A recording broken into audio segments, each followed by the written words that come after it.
Ги погледнавме најновите вести во 9 часот. Тука е време секако да продолжиме понатаму со емисијата Македонија денес и да ја најавам нашата следна тема и содржина која што секако ќе ја погледнеме во текот на наредните 20 на минути. Ќе зборуваме за еден доста атрактивен и интересен спорт кој што има убава традиција во Македонија и секако се надеваме дека и понатаму што поголем број на млади ќе се вклучат кон едрењето и ќе ги искористат езерата во Македонија, она природна убавина која што имаме, на еден навистина убав и корисен начин да го поминат времето, спортувајќи и секако дружејќи се со сите оние кои што времето и љубовта ја посветуваат на едрењето, едриличарството во Македонија и колкава традиција секако има тоа ќе дознаеме во продолжение во разговорот со представници од еден навистина доста стар клуб со традиција, голем број на едриличари произлегоа од него во минатото, а се надеваме дека и понатаму ќе има што поголем број на млади кои што ќе се приклучат и ќе остават свој белег во едрењето. Во моето студио денеска гости на огромна чест и задоволство директно од Струга, од едриличарскиот клуб Снегар. Ова утро велам добро утро и добре дојде за председателот на клубот Иван Андреевски. Добро утро, добре дојдовте и Ердал Лушо, тренер. Вие по втор пат во Македонија денес. Втор пат, да. Да. Но еве денеска прв пат со мене заедно со председателот на клубот секако да поразговараме за едриличарството во Македонија, конкретно за вашите планови кои што како вие како клуб ги имате за 2018 година.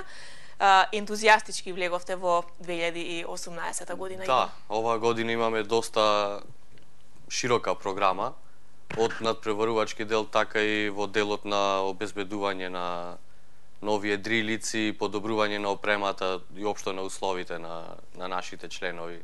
Да, за тоа потаму ќе зборуваме во текот на разговорот. Она што ме интересира, Струга како град, голем број на успешни ракометари има произлезано од Струга и се чини, иако имаме вода и навистина убаво езеро, ракометот се уште е оној примат кога станува збор за спортовите во Струга, но и едрењето има своја традиција и пливањето, секако пливачките спортови.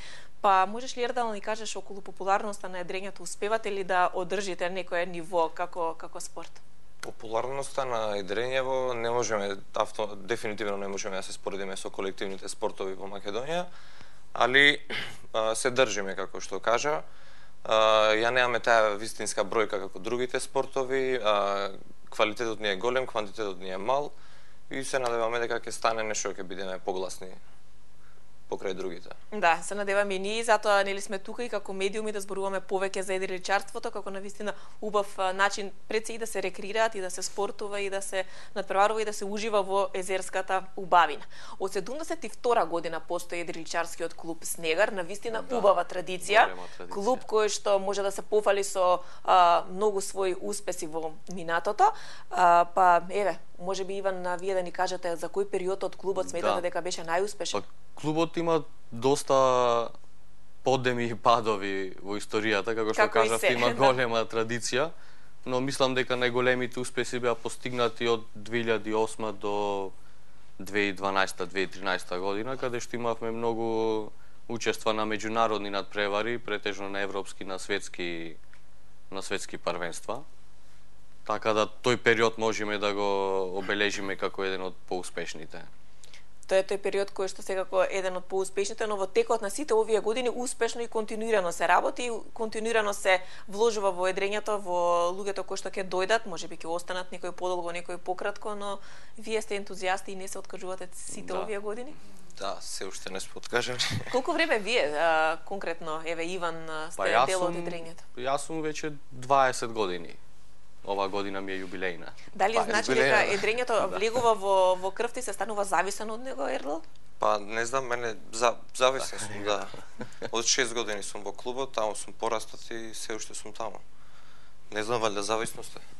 Дефинитивно убава зависност и се надеваме дека поголем број на млади ќе бидат зависни токму од спортот и од едрењето, затоа што е навистина убав начин за рекреација. Велиш од 6 годишна возраст, за прв пат застана на едрилица и од тогаш само се надоградува. Прв пат застанав на 5 години, али онака беше ден-два, па се забежав на фудбал. Многу нормално.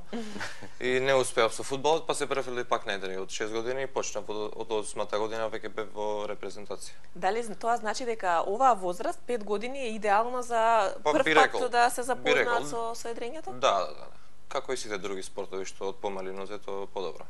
Кои се оние предиспозиции кои што треба да ги има токму ова дете, за да може да се занимава со едрење? Што најпрвин вие како денеска како тренер барате од сите оние кои што ќе дојдат да поседуваат? Да поседуваат, не можам да барам нешто да поседуваат, можеме да ги Желба адаптираме. само. Да, нека имаат желба, само тоа е најбитно. Иначе едрењево е комплетен спорт, си бара и издржливост, координација, сила, снага, сите 5 елементи се собрани воедно, па се едрење. И веројатно пливањето треба да биде усовршено? Да. Дефинитивно, основно нешто. Па првото правило ни е сигурност. А се подразбира на во вода. струга сите да знаат да пливаат од мали, веројатно, и затоа не го споменувате тоа. Да.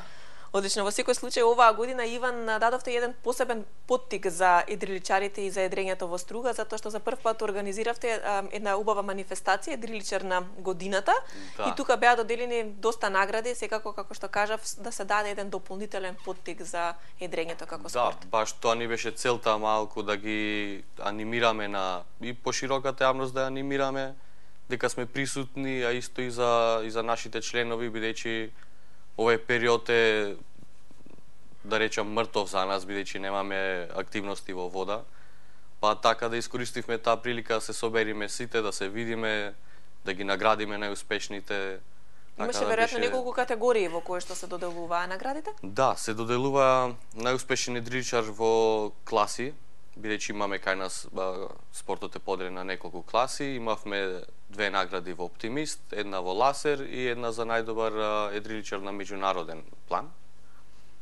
Така да тие беа наградите за едриличари, како исто така имавме и еден вид признанија за најактивните спортски работници преку минатата година. Се надеваме дека кога ќе прерасне во една убава традиција, па кон крајот на годината или почетокот на новата да се доделуваат овие признанија, па да се борат едриличарите да бидат што и подобри, за да или ја задржат или пак ја украдат наградата. Тоа и ни е идејата, да направиме малце здрава конкуренција помеѓу надпреварувачите, за да се подигне нормално нивото на мотивацијата. Да, кога споменавме здравата конкуренција, вашиот едриличарски клуб е од 72 како што кажавме со традиција. Колку постојат други клубови со кои што можеби можете да ги испробате своите сили, да бидат ваша конкуренција, да видите до каде сте? Да, во моментов има 2 клуба, едриличарски клуба во Охрид, 2 во Струга и 1 во Скопје. Така да немаат многу клубови, но тие што се доста активни, можам да речам. Преспанското и Доранското езеро не ги споменавте, дали таму нема клубови, какви се таму условите за едрење? Нема, за жал. Окей се, ама најдобри услови мислам дека има на Дојран, бидејќи таму ветерот е доста константен и имаат многу денови има со постојан ветер. Само за жал нема никаква активност таму, нема спортски клуб. Ние пред некоја година имавме некои замисли, идеи, но тоа не се оствари, така да... Сте едреле некогаш на Дојранското езеро? Јас лично не, но имам многу пријатели баш од Скопје што доста едрат на Дојран. На даска, поточно. Да, на даска. Виндсурфери, виндсурф. Тоа е сега веќе доста актуелно и ново, се користи Дојранското езеро веројатно за тоа. Ердал, ти веројатно најголем дел од времето го поминуваш на Охридското езеро во Струга и тука ги искористуваш сите поволни временски услови за едрење, па може ли да ни кажеш какво е идеално време за едрење? Што подразбира? Идеално време, минимален ветер ни е 3 метри во секунда и максимален ни е 40 метри во секунда, тоа се 7 бофори, од прилика се да не про математики, 37 до 40 некаде. Идеалното време зависи од килажата, тежината на детето. Мене би ми било идеално 15, значи тоа е помеѓу силен и умерен ветар. Таму бев на тие ветрови најуспешен, додека на силен ветар ти треба повеќе снага, сила, не толку техника, пошто имаш ветер, можеш да ја добиеш брзината во секое време, додека кога е слаб ветерот, можеш да си смирен, технички да работаш, за да ја добиеш брзината, пошто е ретка. Што е поголем предизвик за тебе, слаб или силен ветер? Силен е поголем предизвик. Веројатно дека имаш навистина интересни моменти кои што би ги споделил со сите оние кои што доаѓаат во едриличарскиот клуб, да ги поттикнеш да дојдат. Па како изгледа кога ќе се најдете насред езеро со силен ветар, сами се едрилицата? Малку страшно е сега, не знам дали треба да кажам, кога е на силен ветар да се давиш, Али возбудливо е, да, цело време, знаеш, имаш моменти кога се осека стварно дека си безпомошен, никој не може да ти помогне. Тие се тие интересните факти што те држат. Но еве тука си секако се бориш со Да, ветровите и жив-здрав. со едрилицата и очекуваш и понатаму да имаш такви предизвици. Очекувам, да. Колку денови во годината имаш за да излезеш на едрилицата? Некогаш, како што велиш, можеби нема воопшто ветар, има Да. услови кои што не дозволуваат да излезете на езеро, па сена се собираат ли околу 100 дена во годината кога Како може не, да да, бидете? од 365 дена, лично јас, пошто јас 24/7 возам, не ми е проблем. Не знам, 100 дена ако немаме ветар во Охридското езеро, Охридското езеро, иако другите 100 дена се слаб ветар претежно. Значи, тие силните ветрови ретко ги имаме. Септември, мај месец, нешто март, ако не изненада, евентуално сега така ни е календарот наместен. Да, во Па секој се случај, надеваме. сезоната кога започнува, Иван, на едрењето? Ова година сезоната ќе започне во март, така да имаме доста активности уште веќе наредниот месец. Имаме еден меѓународен надпревар во Турција и имаме отварање на сезоната, фактички отварање и на клубот. Официјално. Да, официјално отварање. Што правите кога не е сезона и кога не сте на вода? Дали имате некои тренинзи на суво? Како тоа изгледа или пак тоа е период кога се грижите за едрилиците? Па и двете работи, да. Двете. Имаме припреми на суво, бидејќи во вода не можеме да влеземе, и исто во овој период се ги санираме едрилиците, ги поправаме, имаме посебна секција во клубот каде што се грижиме за сервисирање на едрата и на бродовите. Активни, значи 365 дена Да. со едрењето, но секако на вода, онолку колку што дозволуваат условите. Станува збор за исклучително скап спорт. Не е едноставно да се одржува едрилица, да се купи таа истата, секако опремата која што е потребна за да се застане на неа. Па како вие како клуб се трудите оние успешни едриличари кои што ќе започнат да ги задржите и покрај финансиските трошоци кои што најчесто нели самите треба да ги дадат? Околу финансиите, најмногу финансиите доаѓаат од сопствени прилози. Сега, оваа година, веќе имаме некоја помош од Агенцијата за млади спорт и Македонски олимписки комитет. А околу едриличарите, значи, тешко е да се задржат сите, значи не може секој. Обично, тој што е добар, во него се инвестира, исто така и најчесто самите се спонзорираат, така да доста тешко е да се задржат сите едриличари. Затоа и немаме некоја голема бројка, но тие што се добри. Да, колкава е бројката? Извинете.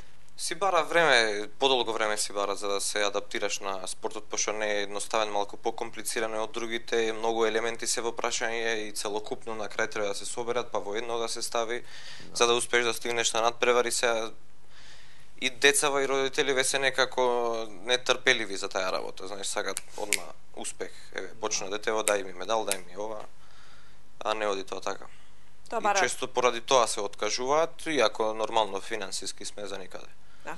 Варијабилна е бројката на едриличари кои што се во вашиот клуб и генерално во едриличарството во Македонија. Зависи, како што кажавме, и од финансиите и од упорноста на едриличарите и трпеливоста да стигнат до оние резултати. За каква бројка можеме да зборуваме? Можеме ли да се пофалиме дека тоа е солидна бројка или пак не? Ние имаме околу 12 до 15 активни едриличари, спортисти кои што учествуваат во системот на надпревари на Едриличарска федерација на Македонија, а како членови клубот брои околу 50 до 60 активни членови кои се грижат за целата таа работа, бидејќи Позадинската работа. да, самиот спорт е доста захтевен, значи има многу активности што треба да се направа за да се одржи на пример едно надпреварување, така да имаме доста активисти, волонтери. Да, интересно е сигурно целиот тој процес од подготвувањето на едрилицата до влегувањето во езеро и соочувањето со ветровите. Вие како тренер сигурно барате многу дисциплина од сите оние кои што доаѓаат, затоа што само така може нели да се биде сигурен и успешен дека ќе се вратиш на копно. Да, дисциплината ни е во прв ред, можам да кажам. Не сум толку строг, не знам дали така изгледам на камера. Али децава си се, што знам, до сега не сме имале никаков проблем, сите се во ред, се разбираме и окей, се е све. Колку време е потребно, односно колку време посветувате тренирајки во текот на неделата? Какви се вашите средби, како изгледа тренажниот процес? Тренажниот процес дневно имаме 3 тренинзи, од кои стартуваме со физички, имаме 2 тренинзи на вода и теорија. Значи фул. И теорија, има испрашување. Од 9 до 5, да, од 9 до 5 ни се тренинзите со паузи. Да, секако и пауза за да малку да сат и пол време пауза имаме како за ручек, а во меѓувреме кога сме во вода, ако има потреба, на копно по кратки паузи 15 минути. Веројатно дека интересно изгледа целото тоа време поминато со вас во едриличарскиот клуб. Ќе биде добро некогаш да дојдеме таму па да ја видиме таа состојба како тоа изгледа на најубав начин да го пренесеме, па и ние да застанеме на некоја едрилица на силен ветер. Да доаѓаме само ние, треба да видат. За да биде интересно. Сигурно дека сега кон самиот почеток на годината Иван го подготвувате и годинешниот календар на регати. Споменавте дел од надпреварите кои што веќе ги планирате и ги очекувате во текот на годината. Има ли на листата на овие календари и меѓународни регати каде што ќе може да отидат оние најуспешни? Да, имаме. Значи, календарот за оваа година, ние имаме некои 8 надпреварувања домашни, што ги организира ЕКА Снегар. Меѓународни имаме едно надпреварување во Бодрум сега во март. Од 7 до 11 март. Така. Со колку надпреварувачи таму заминувате? Каква е екипата? Еден, максимум двајца. Да. Толку сме. И уште едно надпреварување кое сигурно тоа е Балканското првенство. Тоа ќе се одржи оваа година во Бугарија. Да, Бугарија. Таму настапуваме во склоп на репрезентација на Едриличарска федерација на Македонија. Броиме околу 20 едриличари. Да. Од сите клубови од Македонија, да, како федерација. Значи дека ќе ве очекуваме повторно со дел од надпреварувачите кои што ќе заминат на Балканското првенство, да дадеме малку поттик медиумски секако да го фатиме и овој спорт, затоа што навистина премногу е убаво кога ќе сме покрај Охридското езеро и ќе ги видиме едрилиците од копно, верувам дека и белиот украс на езерото, што белиот украс на езерото и што повеќе да ги има такви ќе биде навистина уште се поубаво и поубаво. Па од каде ги набавуваат едриличарите едрилиците? Кој се грижи, кој ги сервисира одржувањето? Веројатно, како што кажавте и самите вие, е процес кој што трае цела година, е доста некогаш и скап и заактевен и треба внимание. Набавка, слабо набавка. Да. Во последниот период немаме некоја нова набавка, освен приватни веде. Да. Обично ги набавуваме од соседните земји, од Турција, нешто од Србија, да, време набавувавме од Грција. Ново или половно? Какви се нашите можности? Ново. Не, ако се набавува, ако се вложува, целиме кон ново нешто, пошто старо не ни врши работа, стари имаме.